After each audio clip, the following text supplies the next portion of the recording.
derivas que no cumple.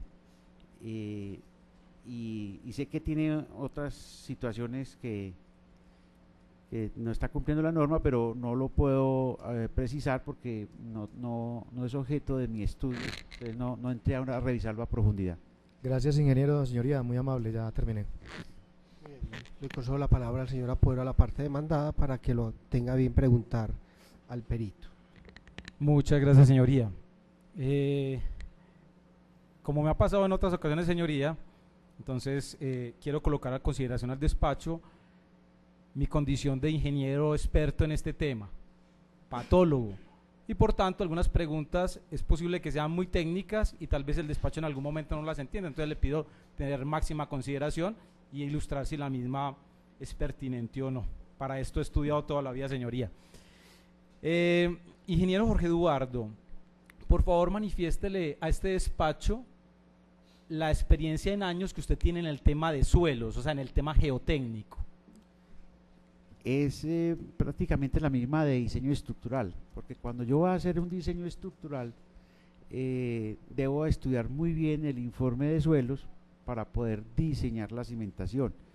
Es una especialidad que tiene, pues es otra rama de la ingeniería, pero nosotros los ingenieros calculistas tenemos que entender qué hay en un estudio de suelos, porque si no, no podríamos diseñar. ¿Usted alguna vez ha realizado un estudio de suelos? No, señor. ¿Usted conoce si la Ley 400 de 1997 establece que para uno conceptuar sobre el tema geotécnico requiere una experiencia específica? Sí, señor. ¿Sabe cuántos años son? Debe ser 5 años, lo mismo que el… ¿Deben ser o sabe o no sabe? No sé precisamente. ¿Usted los cumple? No, señor. Entonces, en este caso, ¿por qué usted conceptúa sobre temas geotécnicos si usted no tiene la competencia legal para hacerlo? Le acabé de contestar, abogado. Como ingeniero calculista, tengo que saber qué me dice el ingeniero de suelos. El ingeniero de suelos me pasa un reporte de las calidades del suelo y la perforación en la cual llegó. Yo tengo toda la competencia para saber leer un estudio de suelos. Por favor, infórmele a esta audiencia cuáles fueron los métodos que usted utilizó para elaborar su experticia. Bueno, debido al deterioro, se determinó mediante el grupo, y lo menciona el informe, no hacer más ensayos, sino mediciones y inspección ocular y fotografía. En ese mismo orden de ideas, ¿cuáles fueron los experimentos que se realizaron para hacer el estudio patológico? Lo acabé de mencionar, solamente inspección y fotografía y mediciones. ¿Usted para su dictamen patológico se sirvió de testigos? Recibí la información de los propietarios y esa hace parte como del expediente histórico. Manifiéstele por favor a esta audiencia si usted conoció el inmueble de los demandantes antes de los hechos que nos traen al proceso. No, señor.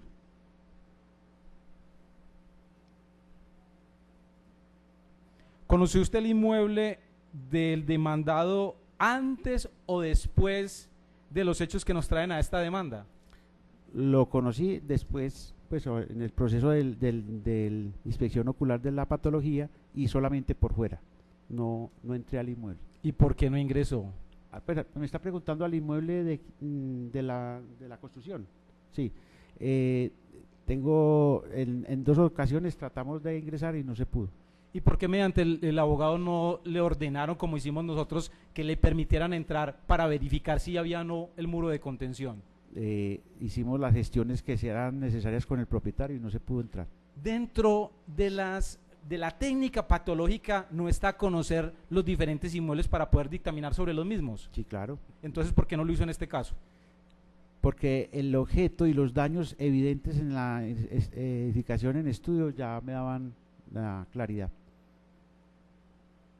Entonces vamos a hablar de el muro de contención recinte, que usted dice que no está en el inmueble. ¿Usted cómo dice que no está en el inmueble si usted no lo visitó por el interior? Efectivamente, pudiendo hacerlo. Lo mencioné cuando el señor juez me lo preguntó.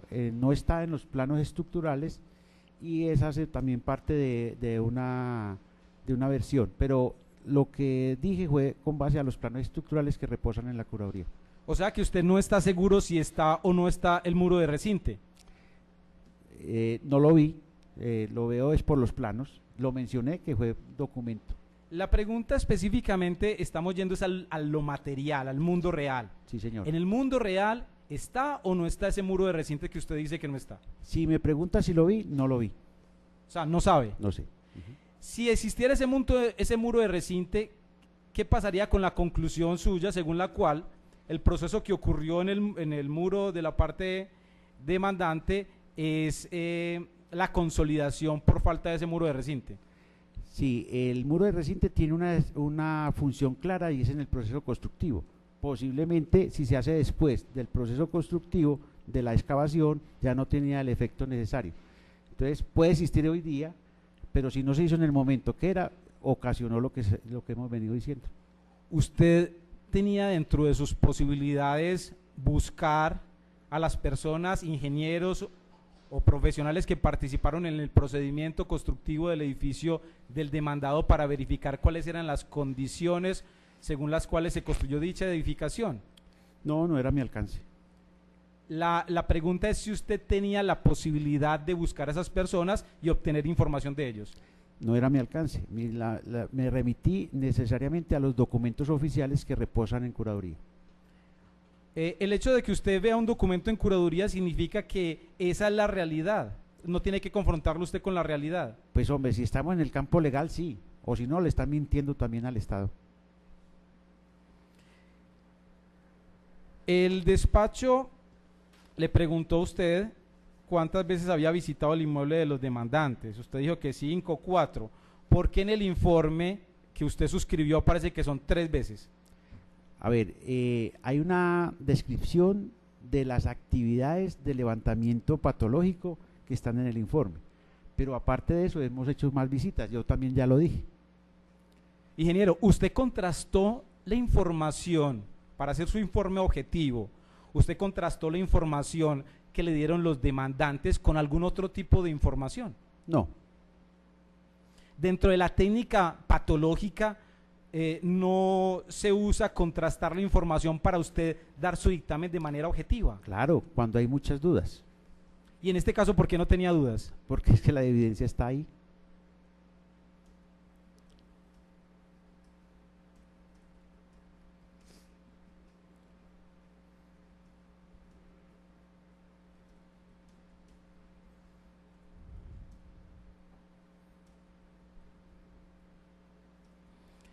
Usted manifestó en su dictamen que una de las principales causas de lo que ocurrió es el ingreso de agua por la cubierta.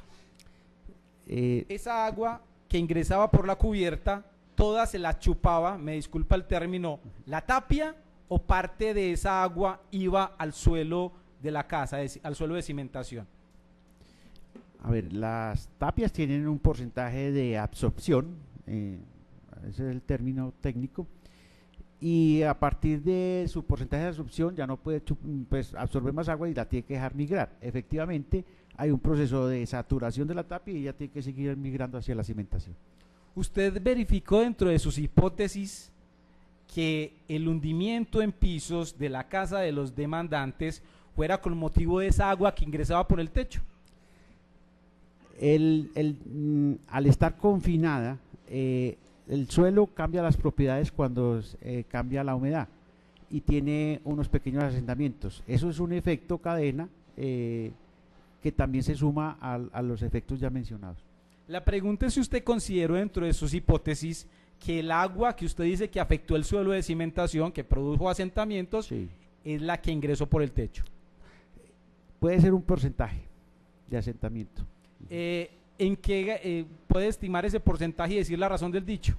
Es muy difícil. Tendríamos que tener un registro histórico de asentamientos, de periodos de lluvia, de infiltración. No, es muy difícil determinar esa situación.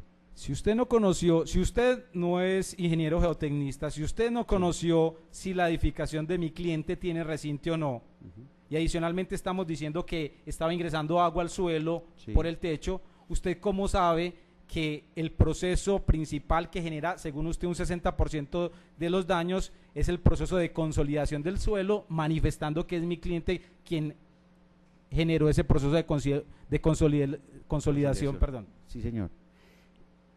Hay un hecho pues irrefutable, es la consolidación de los edificios, ¿cierto? En los mismos estudios de suelo se menciona cuánto es el asentamiento esperado. Cuando yo veo un patrón de cargas de esa magnitud y en la longitud que se presenta en todo el costado norte, efectivamente el ingreso de aguas que más se presenta es como en la fachada de la edificación, pero en la parte posterior no hay ingreso de aguas. Y en esos muros también hay deterioro en las grietas que ya mencioné. Entonces, por eso es que llegó a la conclusión que es evidente que aparte del ingreso de aguas, también hay una consolidación del edificio vecino que influyó en mi cementación y en mi edificación. Ingeniero, usted pudo verificar directamente las condiciones de la cubierta de la edificación de los demandantes. No subí a la cubierta porque en realidad se presenta un riesgo, pero sí se mandaron a tomar unas fotos desde el edificio vecino del frente, que tenemos unas fotos aéreas. Dígame una cosa, ingeniero, ¿era posible usted subir a la edificación de mi cliente y desde ya mirar el techo de la edificación de los demandantes? Posible sí, si se hubieran dejado entrar.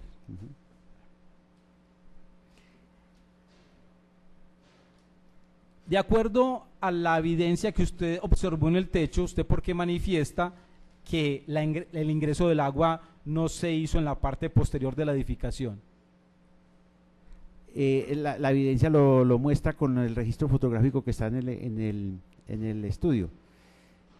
La forma del techo llega en la parte frontal de la edificación, llega con un caballete a 2 aguas contra el edificio y a partir del patio va con una sola agua.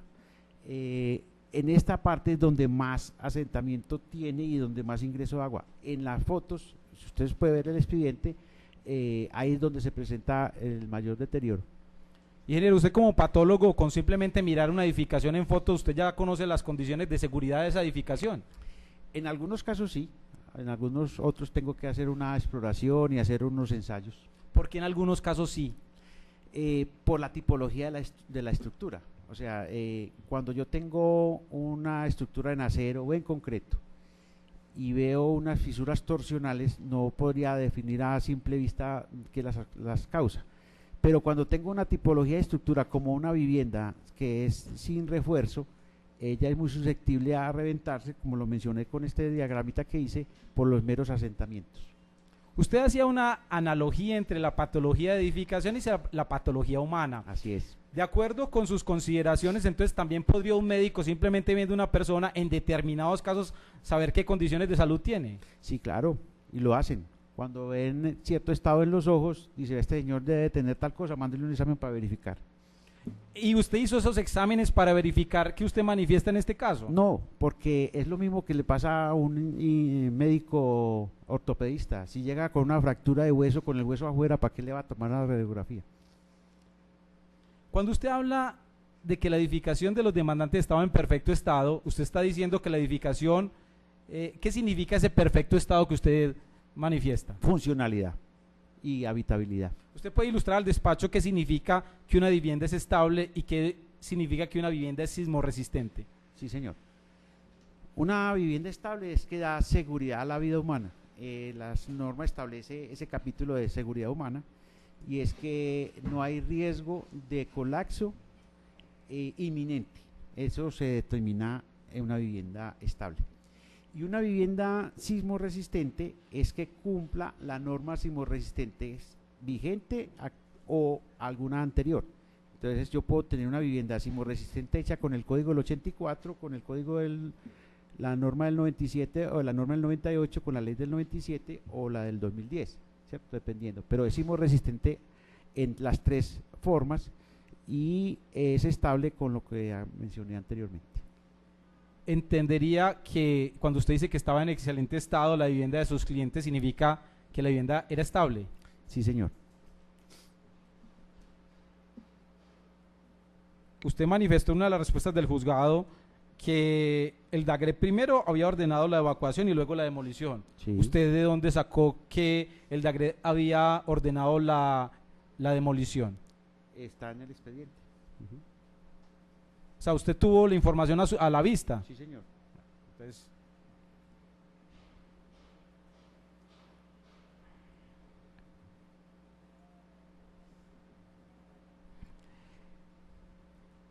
¿usted puede ilustrar al despacho sobre cuáles son, si en la edificación de sus clientes, de la parte demandante, si hay mezclados diferentes tipos constructivos, ilustrando al despacho al respecto? Sí, ya lo mencioné. Cuando el señor juez me lo preguntó, yo le dije que era una construcción híbrida entre tapia y mampostería simple. Por favor, manifiéstele al despacho si la parte de mampostería simple también está afectada. La que está con el costado norte, sí, la del costado sur no.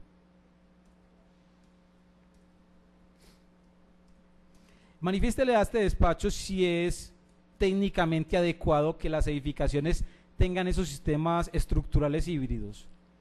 Sí, y lo hemos hecho en varias edificaciones patrimoniales aquí en la ciudad, en la escuela, aquí en el barrio Cristóbal y en el convento de la Madre Laura. ¿Usted sabe si el reglamento NSR 10, que son el reglamento de las Sí. normas técnicas de sismoresistencia, establece que no es recomendable tener ese tipo de sistemas estructurales híbridos?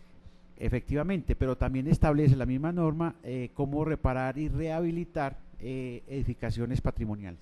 Esta es una edificación patrimonial. No, pero es por la tipología de la construcción. Manifiéstele a este despacho qué consecuencias de tipo estructural tiene cuando usted mezcla diferentes sistemas estructurales, principalmente en lo relacionado con la rigidez. Sí, señor. Al tener las tapias más ancho, porque un muro generalmente va desde 10 centímetros hasta 20, que es si el lado está de plancho o acostado. Las tapias generalmente son de 60, 70, hasta tenemos tapias de 1 metro. Eso cambia la rigidez transversal, pero las rigideces de estabilidad de los muros no es en el plano transversal, sino en el estado plano de tensiones, o sea, en el sentido longitudinal. En el sentido longitudinal no cambia la rigidez. ¿Usted sabe qué medidas tomaron los demandantes para evitar la extensión de los daños objeto de este proceso? No sé. ¿Usted vio en las 4 o 5 visitas o 3 que hice en el informe si la parte demandante había tomado algún tipo de medida provisional para evitar la extensión del daño? Objeción, señoría. Él ya dijo que no había tomado ninguna medida. Vamos a ver que conteste. Sí. En las visitas que hice inicialmente no hay medidas de mitigación. Bueno, usted en la página 67 de su informe de 71 páginas dice lo siguiente: debido al cabeceo o inclinación superior del muro del costado norte, abre paréntesis, colindante con la edificación en construcción, que ha generado un desplazamiento y separación de la cubierta del plomo del muro de apoyo, se recomienda implementar medidas de estabilización temporal, como la colocación de puntales que permitan sostener la cubierta mientras se desarrollan las demás medidas recomendadas. La primera pregunta es: ¿sus clientes hicieron uso a esta recomendación de estabilización temporal? No, señor. La segunda dice, como colocación de puntales que permitan sostener la cubierta mientras se desarrollan las demás medidas recomendadas. ¿Cuáles son las demás medidas recomendadas? Ahí se menciona, desocupar el inmueble, tomar una determinación si se demuele o se refuerza. Básicamente a eso me refiero.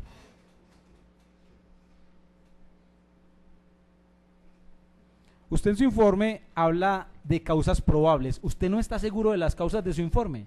Lo que pasa es que pueden venir hechos sobrevinientes, ¿cierto? Que me cambien la opinión. Por ahora, esas son. Cuando usted habla de hechos sobrevinientes, ¿a qué se refiere? ¿Que no, la investigación no está completa? Lo que pasa es que en la experiencia que tengo, uno tiene una exploración básica y en este caso visual porque la evidencia es clara, pero puede venir un hecho sobreviniente que le cambie esa opinión. En este momento no hay ningún hecho sobreviniente.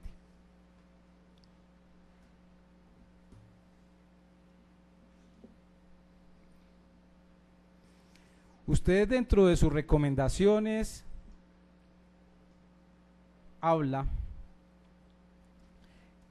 en la página 67 de 71, son 4 renglones, me permito leerlo para contextualizar si su señoría me lo permite. Dice, por todo lo anterior, se considera que cualquier intervención que se vaya a realizar a la edificación afectada sea integral, ajustándola a las normas de sismorresistencia colombiana consagrada en la NSR 10, por lo que se recomienda la demolición de la edificación con el fin de poder reconstruirla totalmente. Entonces, tengo 2 preguntas, por lo menos. La primera es, si es obligatorio desde el punto de vista normativo, las normas de sismorresistencia que usted debe conocer, que la edificación tenga que ajustarse a la normatividad vigente al momento. Perfecto. La norma establece claramente qué edificaciones se tienen que actualizar a la norma. Son las de uso básico indispensable después de un siniestro o una tragedia: hospitales, cuerpos de bomberos, centrales de policía. Esas tienen por la misma norma que actualizarse. Las otras edificaciones se actualizarán de acuerdo a voluntad de los propietarios, pero cualquier edificación que se vaya a intervenir sí tiene que adecuarse, y eso tiene que pasar por la curaduría, y lo primero que le pide la curaduría es actualizar a la norma. Usted, que manifestó ser experto en el tema, ¿sabe qué norma se está refiriendo o qué norma se apoya usted para decir eso? Sí, efectivamente, vea, cada que uno va a pedir una licencia, hay muchas modalidades de licencia. Hay licencias de refracción, de modificación, de reforzamiento y de modificación, ¿cierto? En este caso, como la vivienda está afectada estructuralmente, habría que pedir una licencia de reforzamiento. Al pedir la licencia de reforzamiento, la curaduría me pide que ese reforzamiento esté adecuado a la norma. Usted en este caso lo que propone es hacer un reforzamiento, o sea, adicionarle estructura a lo que ya hay, o volver las cosas al estado en que se encontraba antes de los hechos. Por norma no lo puedo volver al estado antes. O sea, cuando yo intervengo en una edificación en el tiempo presente, me tengo que ligar a la norma que está vigente. Díganos, por favor, cuál norma es la que dice que yo no puedo volver la edificación al estado en que se encontraba, pero dígale específicamente, por favor, ingeniero. No hay norma para eso. O sea, cada que yo pido una licencia, siempre piden el formato, inclusive el formato de curaduría establece que lo que yo diga ahí está de acuerdo a la NSR 10. Pero si usted no quiere reforzarla, sino volverla al estado en que se encontraba, ¿qué norma me obliga a actualizarla a la NSR 10? ¿Qué disposición específica para que el despacho sepa? No comprendo la pregunta, porque es que es muy claro que las normas urbanísticas, debe ser una norma urbanística municipal entonces, porque dice, cada que se modifique una edificación, tiene que hacerse bajo la norma. Pero es que usted no quiere modificarlo, usted quiere volver al estado en que se encontraba antes de señor, los hechos. Como mencioné anteriormente, si hay que hacer una intervención en la edificación, tiene que pedirse una licencia de reforzamiento. Y si yo pido una licencia de reforzamiento, como lo hicimos en la biblioteca piloto, tengo que llevarlo a la norma vigente. La otra pregunta es la siguiente. Usted manifestó al señor juez que cuando usted hizo el informe, la recomendación era reparar. Entonces, si usted le dijo al señor juez, bajo juramento, que la intención era reparar, acá en esta conclusión, porque está concluyendo que lo que recomienda es demoler y volver a construir la edificación como si fuera una edificación nueva. Sí, también lo mencioné, abogado. El tema es económico, o sea, todo es susceptible. Yo la puedo reparar y puede que cueste más que hacerla nueva. Entonces, por la experiencia, por el nivel de deterioro, se llega a esa conclusión. No le entendí la respuesta. Es que yo la puedo reparar, pero por la experiencia sé que va a costar más que hacerla nueva. Es que la pregunta, ingeniero, me disculpa, no fue esa. Sí. La pregunta es, ¿usted por qué le dijo al despacho que en el año 2015, cuando hizo el informe, lo que Sí. pretendía y la recomendación fue fue reparar la edificación, que no Sí. estamos hablando de reforzarla, Sí. sino repararla? Perdón, sí. doctor, ahí sí debo intervenir. Fue reconstrucción y así está consignado en el informe pericial. El despacho simplemente quería auscultar la posibilidad de reparación en cuanto ascendería y en ese sentido. Pero el peritazgo y el señor ingeniero habló fue de reconstrucción y así está consignado en el informe pericial. Me disculpa, señoría, si de pronto no tengo la precisión. Entonces, lo que cuando usted habla de llevar la edificación a la norma NSR 10, Sí, ¿eso es reconstruirla? sí, ujú, sí, señor.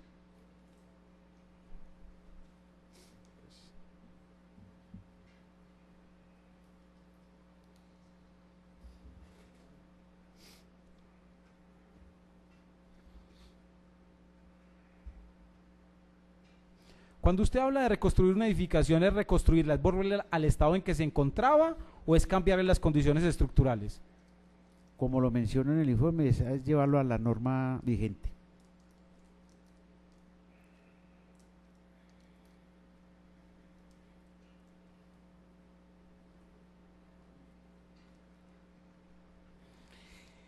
En la hoja 64 de 71 que usted tiene en su informe, usted habla que la edificación de sus clientes está sometida a esfuerzos de carga impuestos por la edificación vecina. ¿Cuáles son esos esfuerzos que impone la edificación de mi cliente a la edificación de su cliente?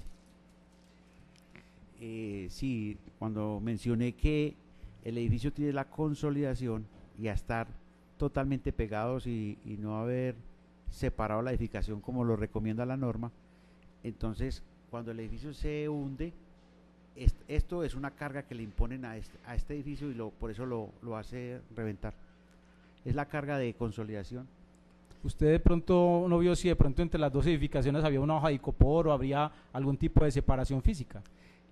Están los dos muros, entonces hay una separación, pero casi que a tope, porque inclusive usted lo puede ver en las fotos que están en el expediente.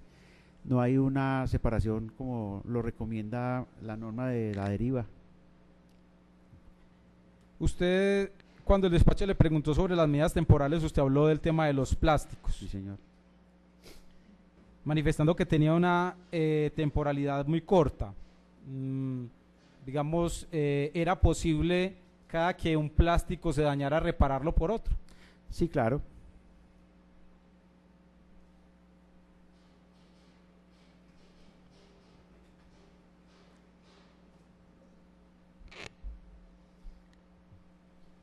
Usted habló, cuando el despacho le preguntó sobre los plásticos, de un sobretecho. ¿Puede ilustrar a la audiencia qué es un sobretecho? Sí, cuando una medida de mitigación es un plástico así, pues porque viene un aguacero o algo, ¿cierto? Cuando yo tengo que hacer una intervención que va a durar más tiempo, hacemos un techo más elevado para poder desarmar y organizar el techo definitivo, en condiciones de que no entre humedad ni lluvia. ¿En qué materiales se hace ese sobretecho? Eso se hace generalmente en madera común y tejas de zinc. Bueno, si aquí se hubiera hecho un sobretecho en la zona afectada, ¿cuánto hubiera valido? Esos techos están en el orden de entre los 35 y 45 mil por metro cuadrado.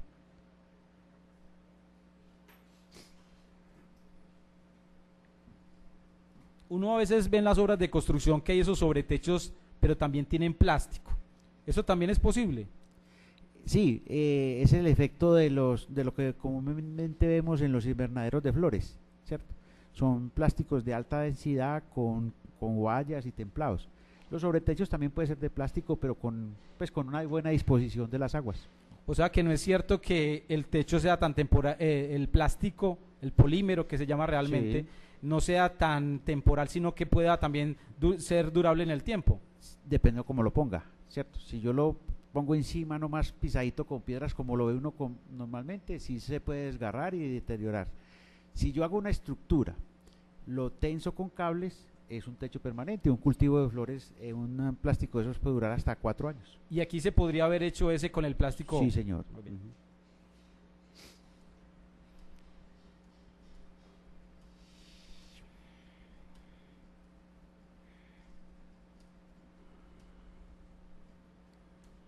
Bueno, usted manifestó que en la edificación de mi cliente habían ocurrido unos asentamientos. Sí.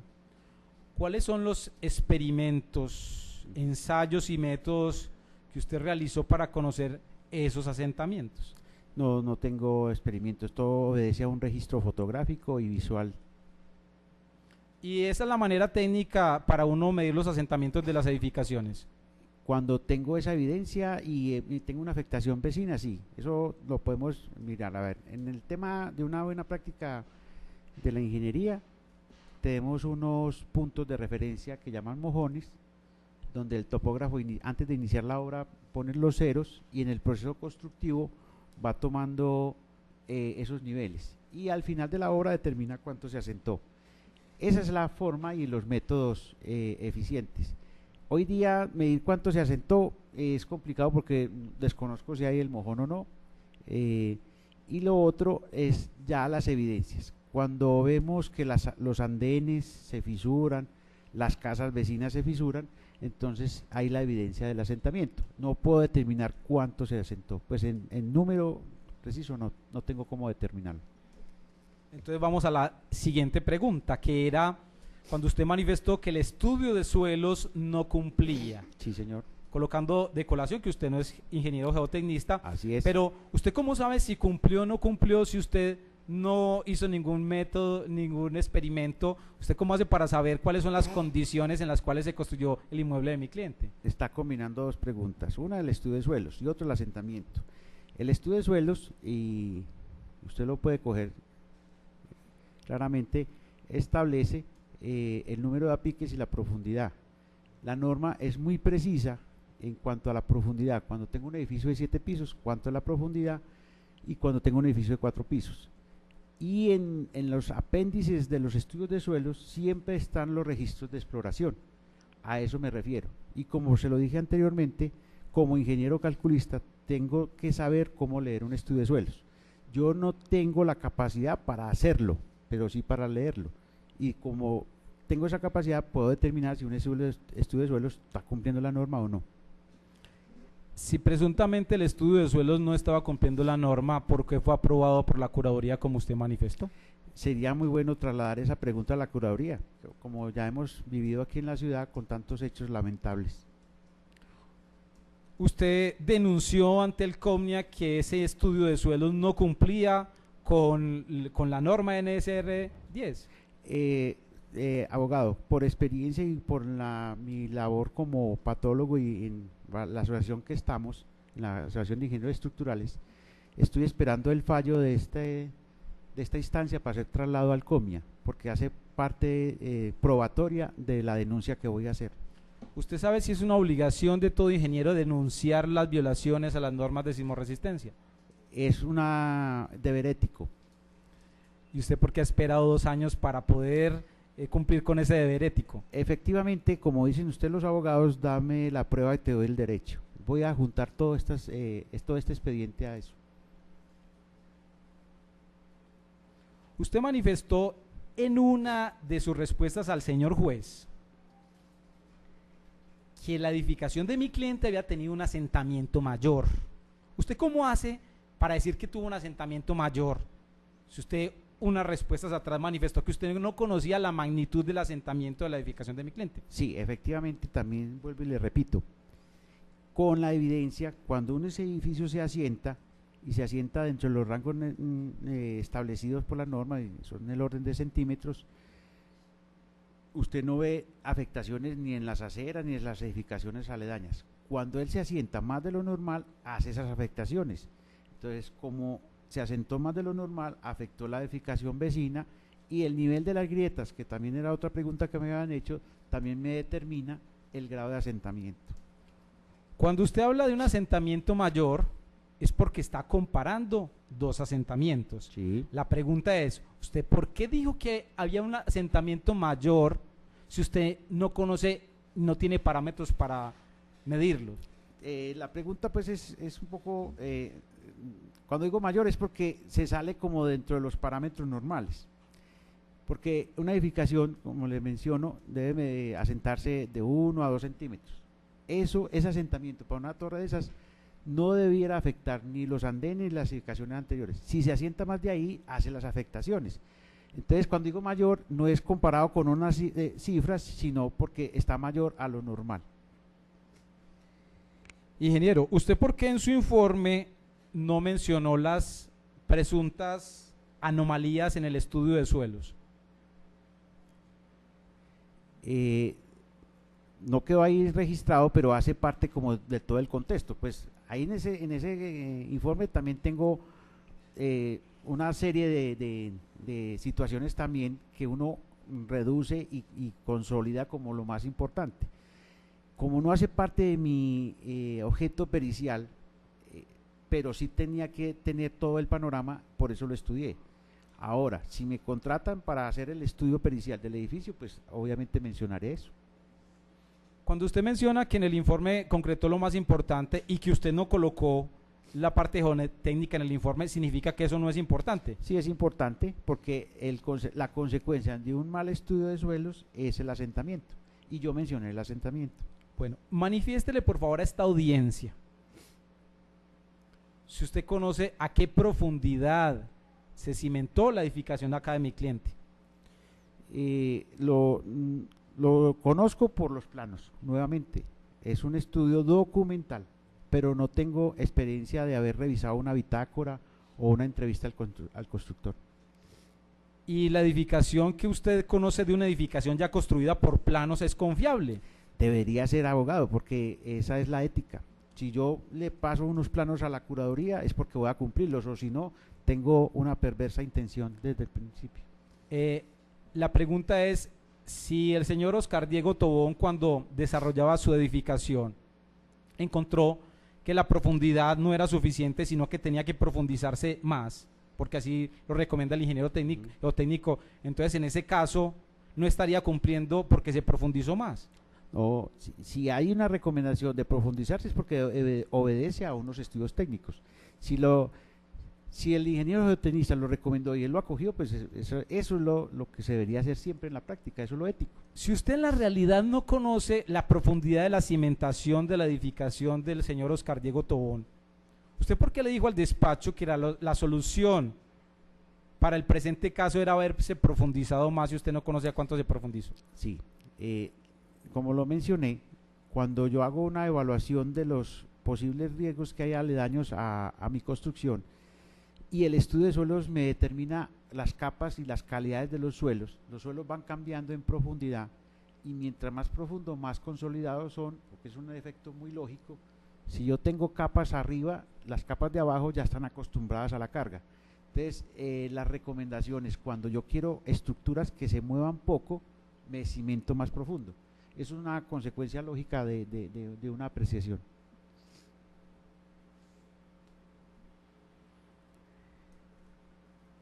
En el presente caso, la edificación de sus clientes era, como usted lo manifestó, piedrita acomodada sin viga. Sí, eso en la parte de las tapias es la técnica de construcción de las tapias y de ciertas edificaciones, como también lo mencioné del edificio Carré. La cimentación es piedra acomodada y después viene la estructura.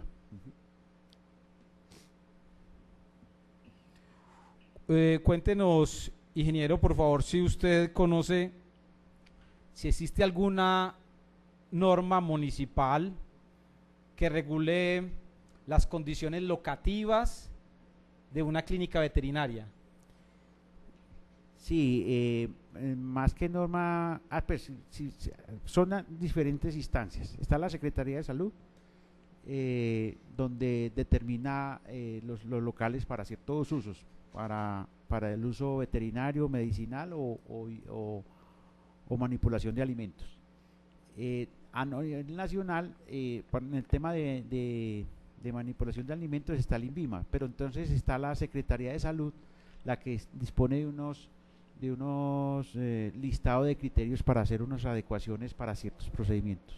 La pregunta no fue esa, ingeniero, la pregunta fue si usted conoce si en el orden municipal existe alguna norma que regule la parte arquitectónica y constructiva de las edificaciones que se van a destinar para clínicas veterinarias. Señor juez, permítame objetar la pregunta porque no corresponde pues al peritaje que el señor está informando.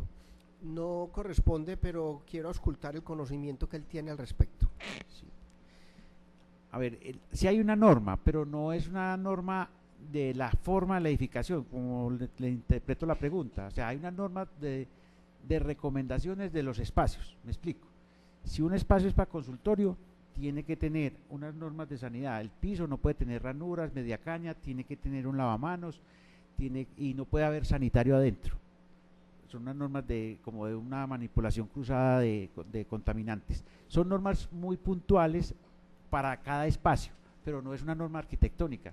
Que usted ya tiene que tener unas áreas de este tamaño, no está la norma como tal. Dicha norma no existe. No, señor.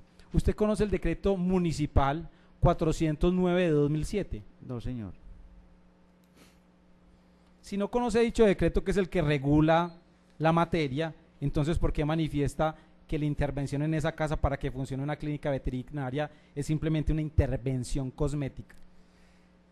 A ver, yo me ciño pues a la experiencia que he tenido, como lo mencioné anteriormente. Hice unas asesorías a la clínica veterinaria de la 80 y también en el nivel hospitalario. Como tal, trasladé esas experiencias a esa situación. Sé que hay unas normas que rigen eso, pero así como lo mencionó en el decreto no, y también me acogí a las normas BPM y a las del INVIMA. Ingeniero, una clínica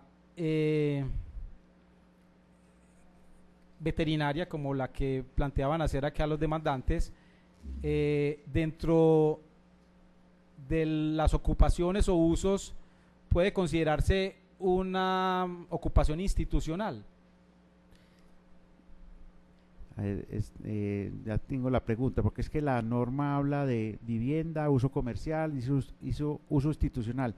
Cuando menciona uso institucional, básicamente está orientado como al sector público, porque también está el uso como de medicinal. No tendría cómo definir esa respuesta. Yo diría que pasaría de vivienda a comercial.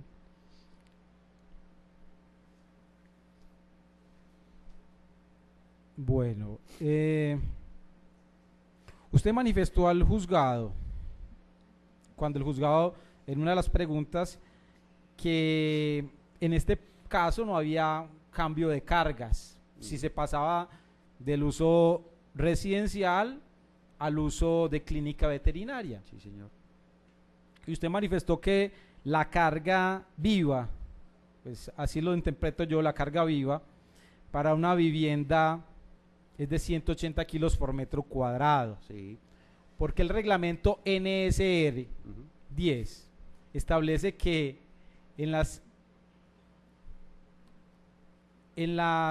para el uso institucional, específicamente cuando existan cuartos de cirugía y laboratorios, la carga es de 400 kilos por metro cuadrado. Sí, señor. ¿Eso es cierto, sí o no? Sí, así es. Entonces, ¿usted por qué le dijo al despacho que la carga era idéntica a la de vivienda? Sí, cuando hablo de eso, yo tengo entendido que lo de la clínica veterinaria, y usted lo menciona muy claramente ahí, lo que yo entiendo que va a funcionar ahí era consultorio, tema cosméticos de peluquería y no quirófanos. Cuando usted me habla de esa situación, son quirófanos.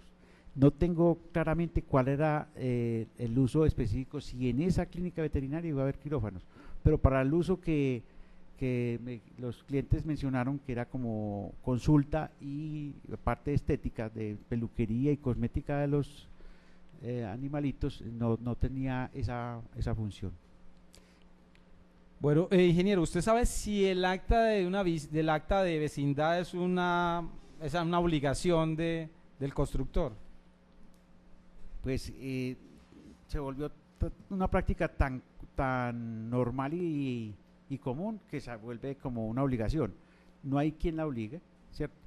Es lo más sano para evitar estas situaciones, porque de acuerdo a lo que uno encuentre y si hay una reclamación, uno tiene los dos escenarios claramente evidentes con fotos y con acta, de qué había y qué quedó después de la construcción. Aquí en este caso no hubo. En una de sus respuestas al juzgado usted manifestó, abro comillas, los materiales de construcción son frágiles. Sí, ¿Eso es cierto? sí señor, El acero es un material de construcción. sí señor. El acero es frágil. ¿Es dúctil?